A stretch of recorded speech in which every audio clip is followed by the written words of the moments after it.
Welcome, friends, to another edition of Global Capitalism, a bi-monthly presentation of Democracy at Work and the Left Forum.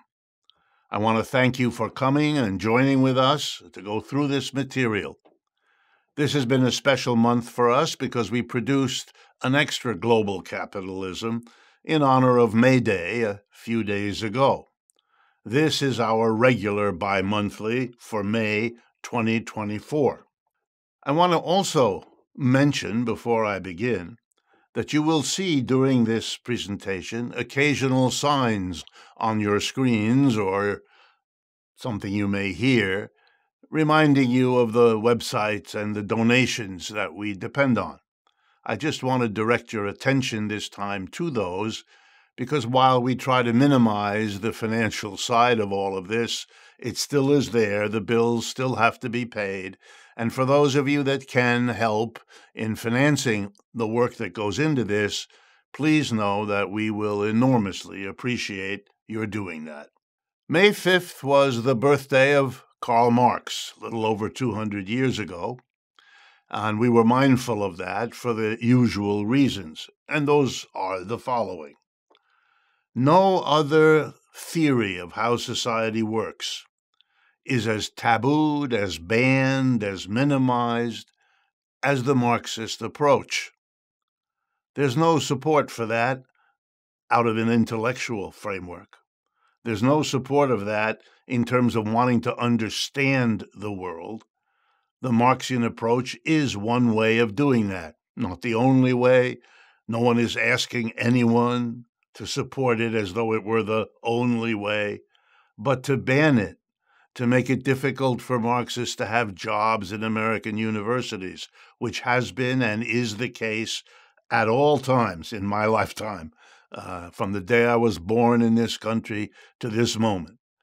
There is no justification. It just denies the American people an awareness, a theory of how the world works that would be fascinating if they were exposed to it. And that, I want you to know, is something I went and learned on my own because the universities I attended, Harvard, Stanford, and Yale, claiming to be bastions of civilized understanding, systematically excluded Marxist teachers, Marxist material, and so on throughout the 10 years that I spent in those institutions. I have learned enormously from the Marxian tradition. I would never deny that. It would be a kind of intellectual dishonesty. But I urge you, all of you, if you have found my presentations, or perhaps my writings, of interest, if you think I've had something to say worth thinking about, then please understand that part of the reason I'm able to do whatever valuable work I can do is because I make use of Marxist theory and Marxist writings and the entire Marxist tradition. That is an important reason for you all, I hope, to pursue some exposure to it yourself if you have not already done so. It's also a reason why I decided to devote a presentation today, right now, to offering a quick overview of how a Marxist theorist approaches the world we're living in right now, 2024. What would a Marxist critique of capitalism today look like? Okay, here we go. Marx was a critic of capitalism. You read him, you study what he wrote and what the tradition he developed wrote, because it offers a critical view of the capitalism that was emerging dominant in Marx's lifetime and has been the dominant economic system for the world ever since, roughly 200 years. So the interesting thing is, why not balance approaches to capitalism that celebrate it? And those are what we learn in school. Those are what are taught in our schools. That is what my profession, economics, is all about. celebrating capitalism. And I have no quarrel with that being done. But it needs to be balanced if you're serious as an intellectual or just as a thinker. It needs to be balanced with also considering how a critic of the system, as opposed to a celebrant, thinks about it. That's just so you have a reasonably rounded understanding. Critics, as you've noticed in your own life, see things that celebrants don't, and vice versa. And that's why we look at them both. But the problem is, here in the United States, you get 99.9% exposure to the celebration and 0.1%, if that, for the criticism. My teachers either ignored the Marxian approach to social science or dismissed it with a kind of casual wave of the hand as if it isn't worth it. Even if you believe that, here's another reason. Marx's ideas spread, once he articulated them, to every corner of the world. Every country on earth has Marxist thinkers, Marxist magazines, Marxist journals. Even the United States, where it is repressed systematically, it exists.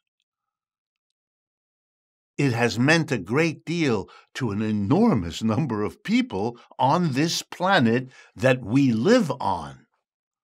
There are even governments, like the People's Republic of China, which are officially endorsing Marxism all the time, and have been doing so since they won their civil war in 1949. That's a long time. So even if you don't want to take it seriously for one reason, there's another, namely, it's a real part of the world you live in and that you will have to make your way in. Not to understand it, not to spend a little time learning what it has to say, is foolish and blind and strange if you think about it.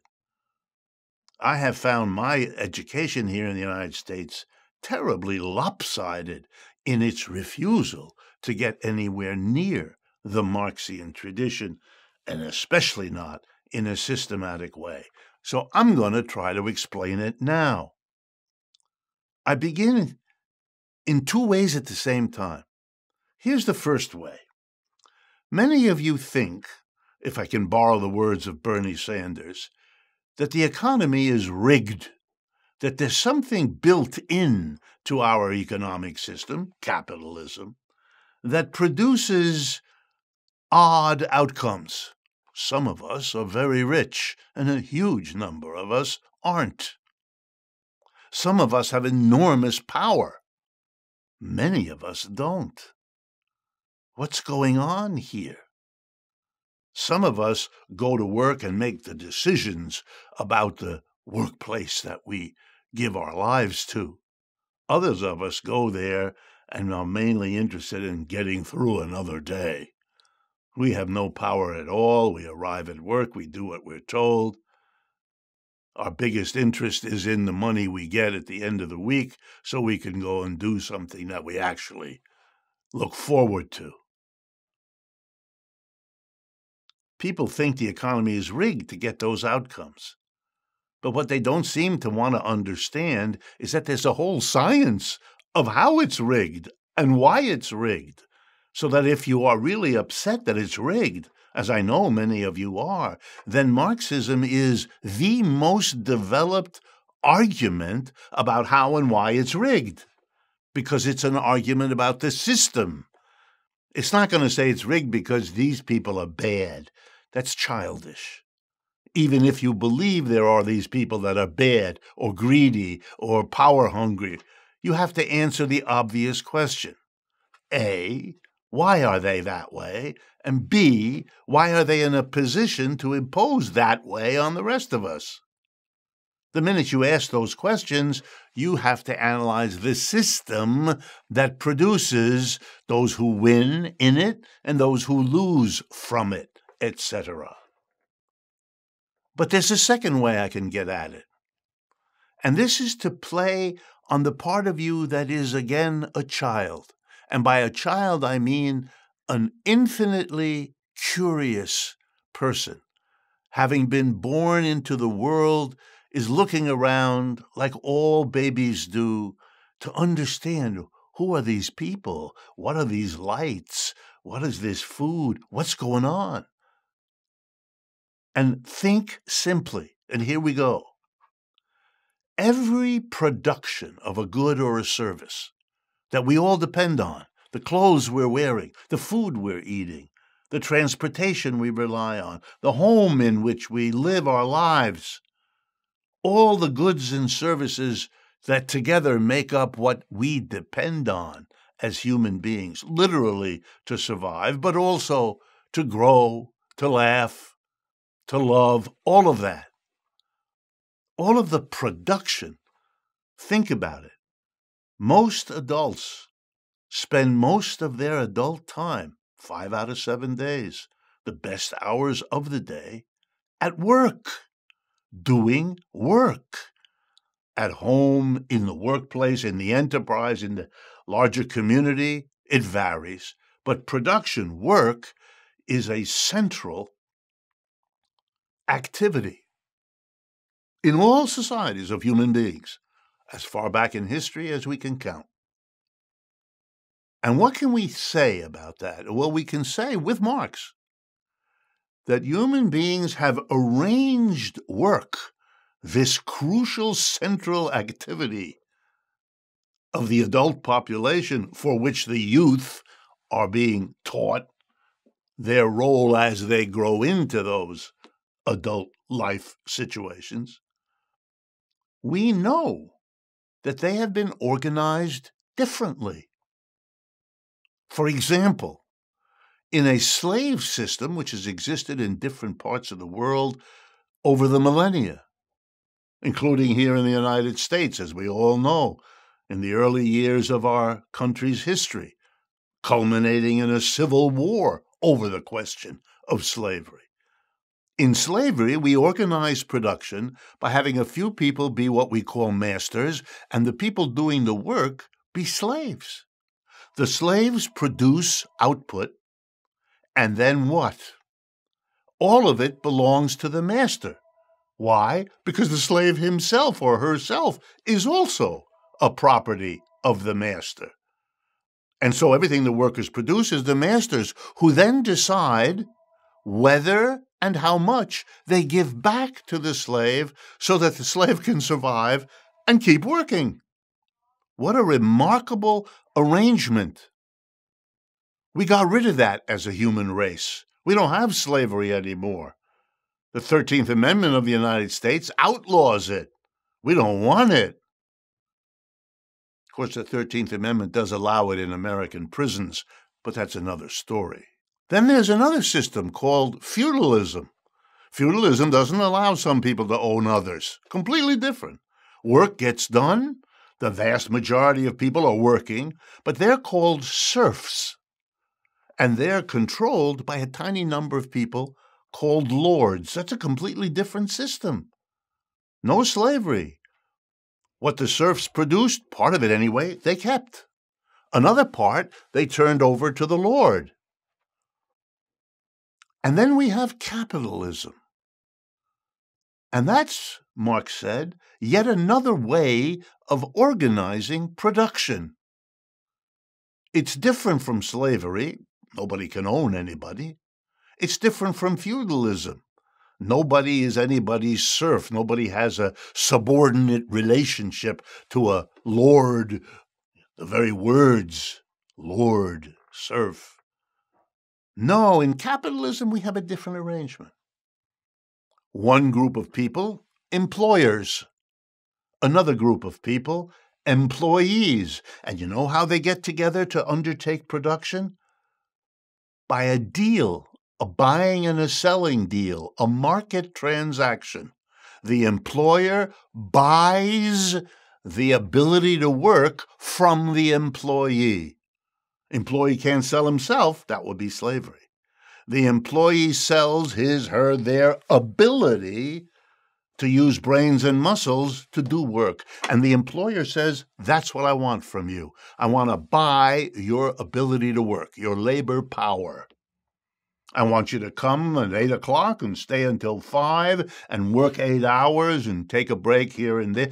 You know the arrangement. You're used to it because you live in that system. You're used to selling your ability to work. Would have struck a slave as bizarre. The slave couldn't sell anything because he was the property of somebody else. They didn't buy and sell. Slaves were not bought and sold in terms of their daily work. They were bought and sold as animal people. Serfs, the same thing. Serfs didn't sell their ability to work. There was no wage in slavery. There was no wage in feudalism. Wages are about our particular system. The wage system, it's often called, for that reason. But notice the similarity. Masters were a minority, small one. Lords were a minority, small one. And employers are a minority in capitalism, a small one. The vast majority of people were slaves in slavery, serfs in feudalism, and employees in capitalism. And right there is a huge inequality, which we're going to come back to.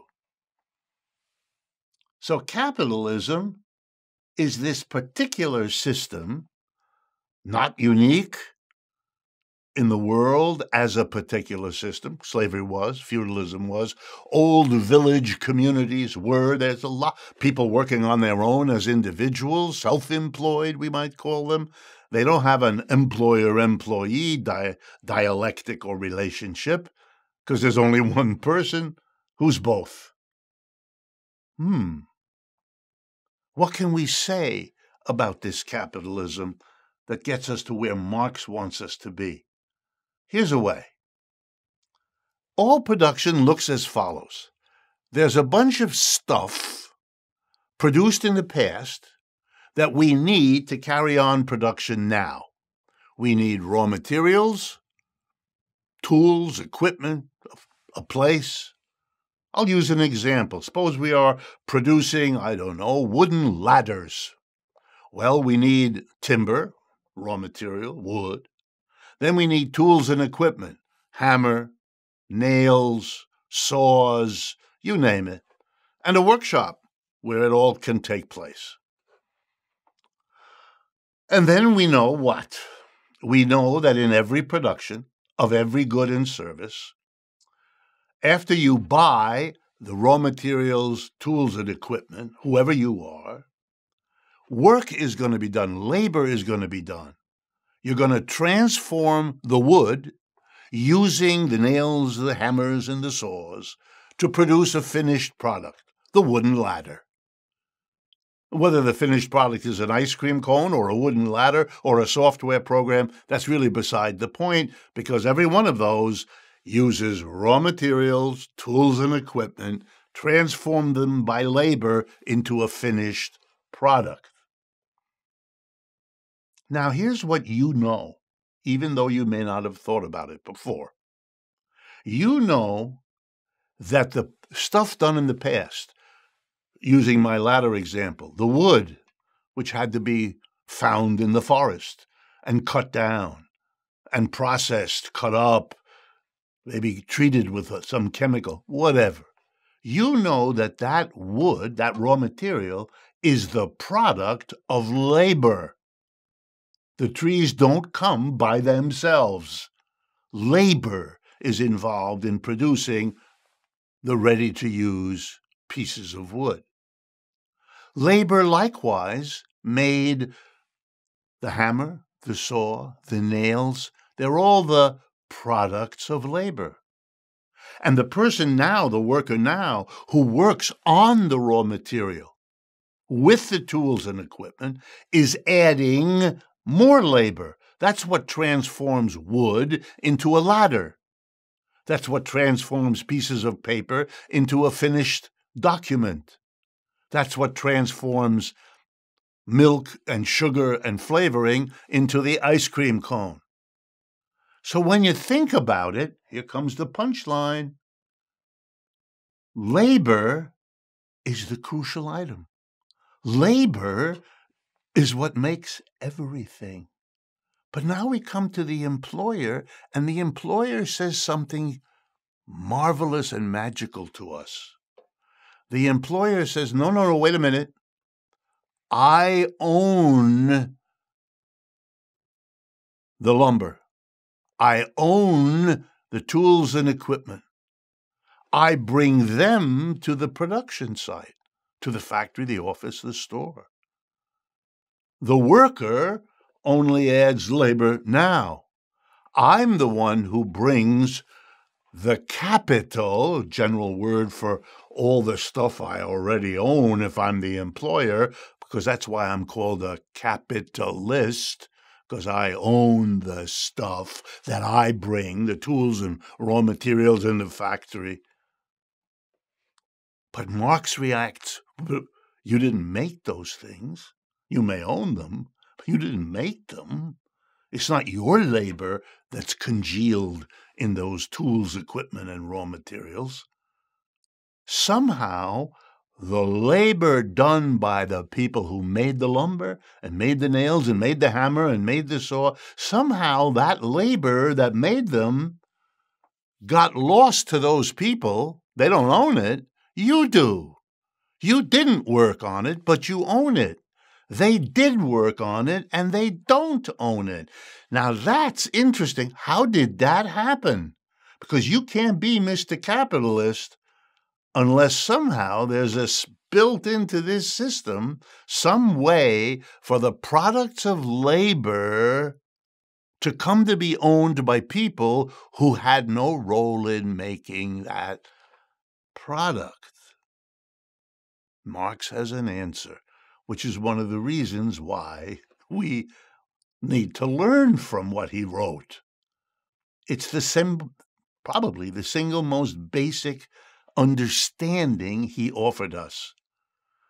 Namely, it's an explanation of how and why the people who do the work end up not owning and having power to decide what to do with the fruits of the labor they've undertaken. In other words, he explains how past labor produced stuff that now belongs to people other than the laborers.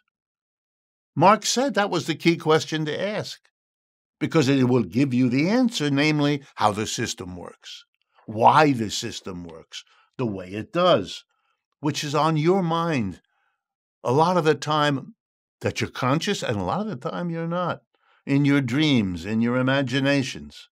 So let me do it for you and see whether you can't find something interesting to think about as I go through it.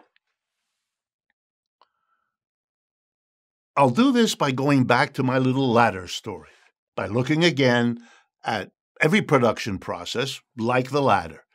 Raw materials have to be assembled. Tools and equipment have to be presented, present. And then a working person, a laborer, uses the tools and equipment to transform the raw materials into a finished product. That's really what economics is about, this production of the goods and services we all depend on. A secondary part of economics discusses how those things get distributed in a society. So first something has to be produced, and then it gets distributed. But ironically, after something is distributed, it is often put into production. The capitalist buys the tools, equipment, and raw materials and puts them into production with the workers that the capitalist has hired. You're familiar with that because you're part of that. Now let's follow the logic. Very, very important. And we're going to use numbers very, very simple. Please do not be dissuaded from listening because there's a little bit of numbers here. Let's assume that the tools, equipment, and raw materials together cost 100 of anything. $100, 100 euros, 100 rupees, it doesn't matter. The capitalist in capitalism, the employer, has to have the money with which to buy the tools, equipment, and raw materials for 100. So our capitalist takes 100 and buys the tools, equipment, and raw materials. The second thing our capitalist then does is hire workers, the ones that do the work, who actually transform the raw materials using the tools and equipment into the finished product. The capitalist does not do that. It's only in rare, exceptional situations that are very small as a part of our economy, where the capitalist participates in some way in actually doing the work. Capitalists like to tell you how hard they're working, and that's very nice. But if they're working hard, it's at running all of this, not at doing the work of all of this, as most of you know. Now, let's assume that the workers during the week add value to the tools and equipment and raw materials, which is, of course, what they do. Their labor transforming the wood into a ladder adds value. The ladder isn't worth 100. That 100 is already in the ladder in terms of the tools, equipment, and raw materials used up in making the ladders. The worker who makes the ladder adds value, adds to what's in that ladder relative to what was in the tools, equipment, and raw materials. And again, to keep it simple, let's assume the worker adds 100 worth of value. So we know what the ladders will be worth. The 100 worth of tools, equipment, and raw materials used up in producing the ladder, plus the human labor right now, done to make that transformation happen. The value of the ladder is 200. 100 tools, equipment, and raw material, plus 100 value added by workers. Okay, we know what the capitalist does in our system with the ladders. The capitalist sells them. And we're going to make the simplifying assumption that the capitalist sells them for the value that's in them, 200. And now follow me. When the deal is done, when the capitalist has sold the ladders for 200, he takes 100 out of the 200 and replaces the tools, equipment, and raw materials that were used up, so he can continue to be in the ladder-producing business, or whatever business he might be in. Okay, he sold the ladders for 200. He used up 100 of those to replace the tools, equipment, and raw materials. Now, what is he going to do with the other 100? Well, we know that there's one thing he has to do. He has to pay the workers he hired. Because if he doesn't, they won't come back. And if they don't, he can't produce ladders. So the only way this system works is if the employer takes a part of the 100 left after selling the ladders for 200 and using 100 to replace the tools, equipment, and raw materials. The capitalist has got that 100 left, and he's got to give some of that to the workers he hired if he's going to continue in business. Well, now, watch the bouncing ball. He could give them, and many of you, I think, imagine he might be able to give the workers the 100 he has left over. And that would be interesting, because that would mean that the workers added 100 when they worked and are now getting paid the equivalent. They're getting 100 back. They added 100 to they gave the employer 100, and the employer is giving them back 100. A fair deal, an equal relationship. The problem with that story is, what's left for the capitalist if he does that? And the answer is nothing. And Marx points out that he's never met a capitalist who undertakes a capitalist production process knowing and expecting nothing for himself out of it.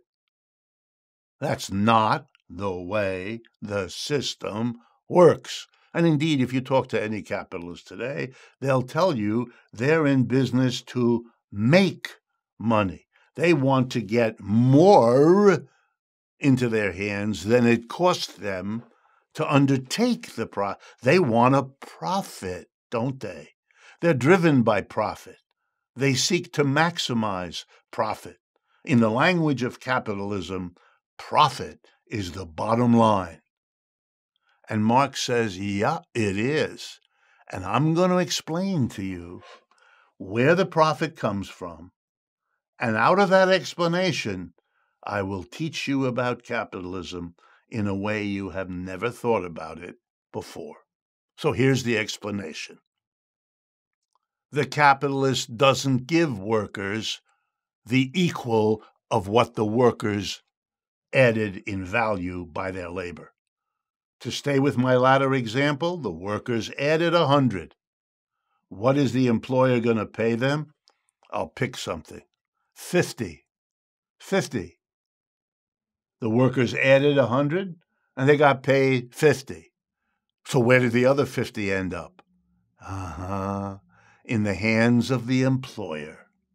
He's the one who sells the ladders. He gets the 200. He uses 100 to replace the tools, equipment, and raw materials. He uses 50 to pay the workers, and he keeps the other 50 for himself. That's the profit capitalists are looking for. It's what they take from the workers who produced it. Now look at what we can understand. Once you understand this, you'll understand why the employer is constantly trying to press down what he pays the workers, the wages.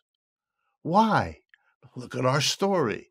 The less he pays the workers, the more he keeps for himself. In my little example, I said he paid the workers 50. If he could get away by paying the workers 45, he would keep 55 instead of 50. Wow. So capitalists are always looking to, spend less on workers, lower the wage bill, economize on labor costs. They have a lot of ways of saying it, but it's all the same game. And you know how society is shaped in this way. I'll give you 3 examples from today of the United States and around the world. Capitalists are busy firing workers and replacing them with machines. And they only do it if the machine is cheaper than the worker, because then they can get away with giving less to the workers and machines than before they had to give to the workers. And that's more for them. Here's another way they do it. They move production away from where workers are high wage to where they can get away with paying low wages. That's why millions of jobs have moved in recent decades out of the United States to the People's Republic of China, or India, or Brazil, or Mexico, or wherever. There's no mystery here. If you push down the wage, there's more of the value added by your workers that you, the capitalist, the employer, get to keep. And here's another one. Immigration. Bring in people that will accept lower wages than your indigenous, native population might accept. And that'll be great for you, because you will give less of the value added by the worker in production than you had to before, leaving more for the employer.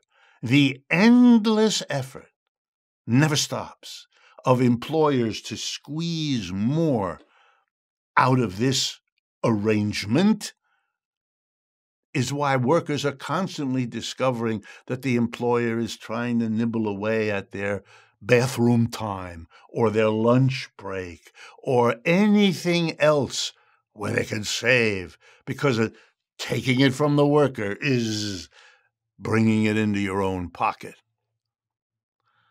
Now take a step back with me, as Marx does, and ask yourself, what a way to set up production. What a way to organize an economic system. What you're doing is setting up in every workplace, in every store, in every office, in every factory, a conflict of interests, a battle that never stops. Marx calls it the class struggle. It's what every worker discovers wherever he, she, they are working.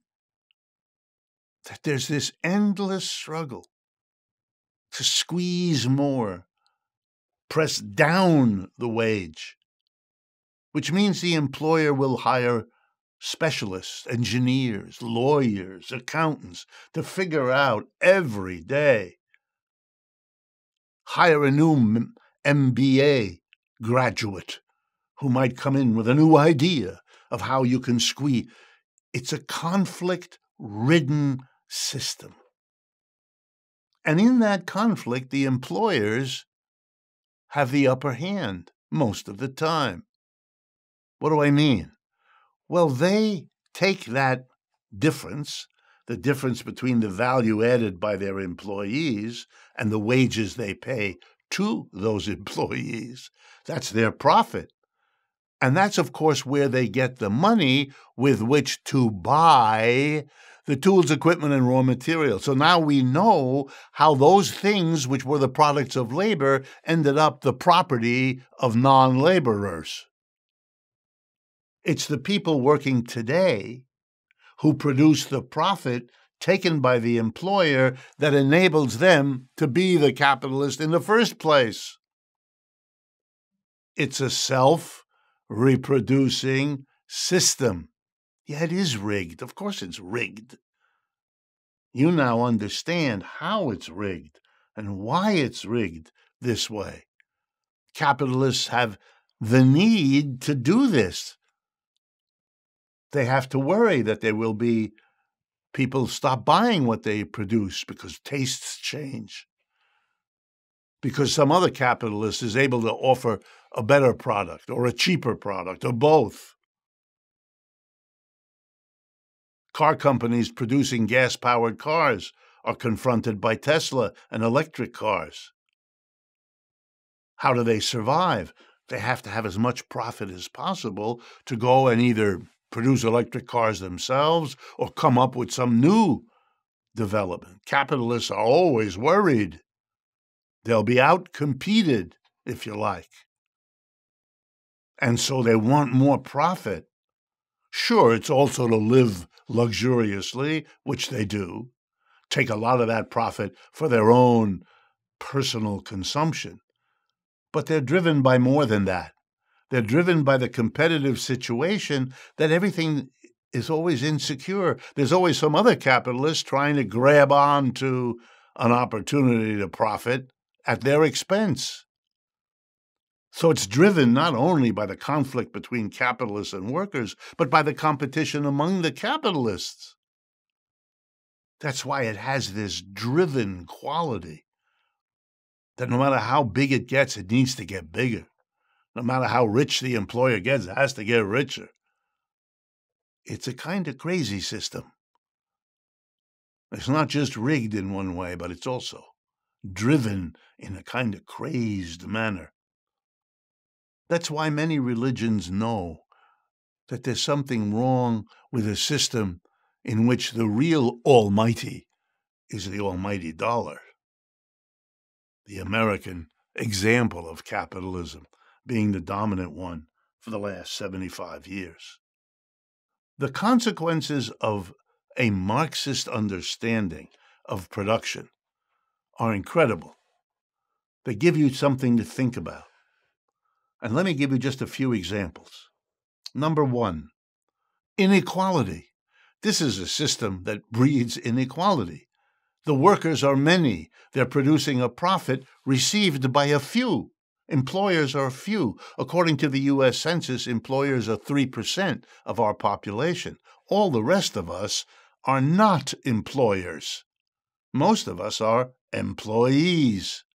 So we have an arrangement in which large numbers of people are gathered together in factories, offices, and stores to produce a lot of value by our labor. We get a wage back, but a large portion of what we produce is kept by the employers, and that's 3% of the people. So yes, they become quite wealthy. They are the 3%. Or if you like, the 1%. It doesn't matter. It's a tiny percentage who become wealthy. Americans these days think about their annual salaries in terms of tens of thousands of dollars, because that's where most Americans are. But then there are some like, I don't know, Elon Musk, or Bill Gates, or Warren Buffett, or Jeffrey Bezos. They count their wealth in hundreds of billions of dollars. This is crazy. You have to go back to ancient slave societies, like the pharaohs in Egypt, when there were masses of slaves who produced enough profit in their system for their masters so that the masters could erect the pyramids as their tombs, because they had all these people that they could put to work in whatever way they thought appropriate. Bezos and Musk, they don't make pyramids. They do something similar. Space programs to see what they can find out in space. Or they decide to own 26 yachts or 50 mansions. Come on. You want to understand inequality. I just answered it. Marx did the work for us. Whatever you want to do about it, Marx explains where it comes from. And there is an implication here that's tough. The implication is, if you really don't like, don't approve, don't agree with the inequalities all around us, rich and poor countries, rich and poor states, rich and poor neighborhoods, you grew up in a country full of these extreme inequalities. Marx's message, if you don't want those, if you want a community not divided into rich and poor and all that means, all the bitterness, all the envy, all the jealousy, all the defensiveness, all the violence, then Marx's argument says you got to deal with an economic system. Because if you don't, you'll fail. And what do we know about the last 150 years of American history? We've had repeated efforts to say this inequality is not good for us. This inequality is excessive. And yet, what have we done? We've had a great society program, a war against poverty. They all fail. They all fail. And why? Because they don't dare deal with the economic system out of which this inequality emerges as its product. Marx had a fun line in Capital. He said it's true that capitalism has been productive of great wealth. The problem is it has also been productive of great poverty. And the worst of it, it reproduces the one every bit as efficiently as it reproduces the other. And that's the problem. You want to deal with poverty? You want to deal with inequality? Well, then you got to deal with capitalism as a system. If you don't, you will not solve the problem. And I leave you with that message. If you don't, you will not solve the problem. And yet we live here in the United States and in many other countries, in places where systematic study and learning from Marx is prevented, is a taboo, is denied, is repressed, which therefore blocks people from understanding that part of any solution to inequality and poverty has to be changes in your economic system, or else you're just not serious. Okay, a second example. The Marxian argument also addresses another basic question people, particularly people who have a little bit of a critical perspective, have asked. Why is capitalism so unstable? In other words, as a system, not only has it got this extreme inequality, which it cannot overcome, even having tried to do so on many occasions, why is it so unstable? And what do I mean here? Well, I'm going to rely on the research of a very important American institution, the National Bureau of Economic Research, NBER. They do the very useful service of charting the ups and downs of the American economy. And basically what they have found is that on average, every 4 to 7 years, capitalist economic systems crash. Yeah, they crash every 4 to 7 years. And what does it mean, this crash? Well, it means the following. Suddenly, huge numbers of people are thrown out of work. It's not because they are not doing good work. It's not because their skills have disappeared. It's not because they're too drunk to come to work. None of that. They're just as efficient and just as hardworking when the crash happens as they were 2 months, 6 months, 10 months, 2 years before. Suddenly, large numbers of businesses crash. Those workers lose their jobs. Those businesses are forever gone. What happened? Well, it's the way the system works, we're told. What? Yes, in the university, we are taught about business cycles. That's a nice word, sounds much less terrible than crash. Now, it is true that each crash is unique in some ways. They don't last the same amount of time. They don't peak and drop to their bottom in the same way. Some of the crashes are shallow and quick and short. Some of the crashes are harsh, deep, and last a long time.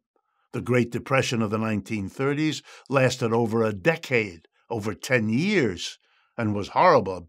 Unemployment at its peak was 33%, 8 or 9 times what it is right now. But we haven't been able to get out of it. The governments of capitalist countries have tried desperately to stop these cycles. And there's a simple reason why. A system begins to lose support of the people if it's producing mass unemployment and the collapse of businesses left and right. That's a time when people question the system, are angry about the system, are bitter about how it has destroyed their livelihoods, their educations, their hopes, their dreams. Young people in America are going through that right now. So the system is nervous. When it crashes, it's terribly frightened that it might crash harshly for a long time. It wants to make it short. It wants people not to think about it. It wants to distract folks. But Marxism is not in the business of saving capitalism. It doesn't like capitalism and thinks we can do better. So Marxism has said, well, let's take a look. This system is unstable. Any system that crashed every 4 to 7 years would have to have the label unstable. When I teach this in the university, I lean across the podium and I say to my students, if you lived with a person as unstable as capitalism, you would have moved out long ago. And they laugh. And the point of Marxism is to say, you ought to laugh too. You're a member of a system. You participate in a system that threatens you with unemployment every 4 to 7 years. Let's take a look at American history. We've had 3 crashes in this century so far. In the first year, 2000, we had what we call the dot-com crash. In 2008 and 9, we had the subprime mortgage crash. And in 2020, 2021, we had the COVID-19 crash. We can put a different label on each one, but we've had 3 crashes in 23 years, right about the 4 to 7 year average, isn't it? When the crashes come, terrible suffering. Unemployed people are shown, there's lots of studies, they turn to alcohol, they turn to violence in the household, they get more physically and mentally ill. Divorces shoot up, family problems explode, people lose their home, lose their car. You all know. What kind of a system do we have that every 4 to 7 years drops this bomb? Why are there not questions as to what in the world is going on? The few economists that have dared to ask have mostly come up with the right answer, which is the crashes happen when capitalists decide that they're not going to put their wealth to production. They're not going to hire workers. They're going to wait a year or two because the conditions aren't good. The market isn't there, or the technology isn't there, or the workers are demanding too much money, or whatever the reason. It's when capitalists decide to hold back. If they don't hire workers, then those workers don't have an income. And if those workers don't have an income, they can't spend. And if they don't spend, then the goods that were produced by other capitalists can't be sold. And so they lay off their workers, and we get that snowball called a recession. And if it goes further and lasts longer, a depression. So much power is in the hands of the 3% who are employers that their decisions what to do with their wealth shape the ups and downs of the whole economy. In other words, the structure of capitalism produces the instability that everybody, including capitalists, neither want nor can do anything about. And these are signs that you need system change. Now let me conclude. It's all well and good to show that a critical approach to capitalism has much to say, much to teach us. Everything I've just gone over with you is pretty simple and pretty straightforward. It is the core of what the Marxian economics tradition has to offer. There's much more that's been done. It's a very rich tradition, as any visit to a decent library will show you. And I urge you to do that. Learn about it. It'll only make your thinking about the world sharper, clearer, more comprehensive, and basically more adequate to the crisis we are now living through, which is a crisis of capitalism yet again. It's a little different this time because the crisis of capitalism is felt more in the old places where employer-employee capitalism has existed. Western Europe, North America, and Japan. Those are the places where capitalism is in deep trouble. Younger capitalism, where the employer-employee relationship is newer and is being shaped more by the government working with the private sector rather than by the private sector pushing the government away. And I'm talking here about China, India, Brazil, and so on. They have less of a crisis. They're on the upswing. We have more of one because we are on the down. And that, too, is an application of a Marxian approach. But are there alternatives? Is there anything else? Or are we stuck with this system? Is the message really resign yourself? There's nothing better than you that you can get? Well, luckily, people in the past didn't believe that. The people in slavery fought hard, felt they could do better, and in the end, they did. And people in feudalism, those lords and serfs, there were plenty of them who were resigned, who were happy about it. But there were enough who were critical. that they could and would do better. That's how we have capitalism, because people fought to do better than slavery and to do better than feudalism. Well, what is the Marxist tradition about?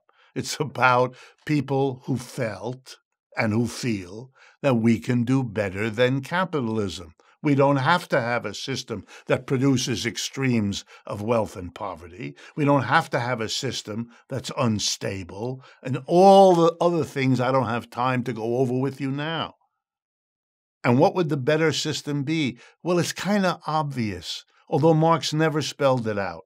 He made a few gestures in that direction. He was a critic of capitalism. That was his project. That's what he devoted himself to. And that's what Marxism is mostly about. It's not about speculations of the future beyond those implied by the critique of capitalism. And here's that one. We don't need employers and employees. We can learn from the past of the human race. There were always, thousands of years ago, hundreds of years ago, 10 years ago, there were always people who didn't want to, who refused to participate in slavery, in feudalism, or in capitalism. And one of the ways they did that was to organize production in a radically different way. No master, no slave. No lord, no serf. No employer, no employee. Instead, the workplace should be organized as a democratic community. The workers together decide, one person, one vote, what to produce, how to produce, where to produce, and what to do with the output. There don't have to be employers and employees. We are a community that can assign work tasks, divide up the product, divide up the income amongst ourselves. True, we wouldn't give a few people billions, whereas the mass majority are worried about whether they can get their kid to college or put food on the table. We wouldn't do that. That's why we don't want capitalism, because it does that. The alternative, whether you call it a worker co-op, or a collective, or a commune, or a democratic community, it's all the same gesture. We can do better than capitalism because there are alternatives. There always were alternatives. The human race has experimented with some of them. And that basic human quality of enjoying its environment, but also retaining a critical eye, that's what makes technological progress. But that can also make social progress. And that's what Marxism, in all of its better incarnations, has always been about. You can learn from this tradition. Willfully keeping away from doing that is imposing on yourself an ignorance that will not help you or anybody else. If you found what we do in these presentations interesting, please understand that part of whatever value we have or that I have comes out of having learned and trying to use the insights I got from that tradition, which are different from insights I got from other traditions, which I got. But closing yourself off from the Marxian tradition is just playing into the hands of those who don't want the system to change, who are sitting at the top, and whose greatest fear is precisely that people will understand we can and we should do better. Thank you for your attention, and we'll be back in July with the next bi-monthly installment of Global Capitalism.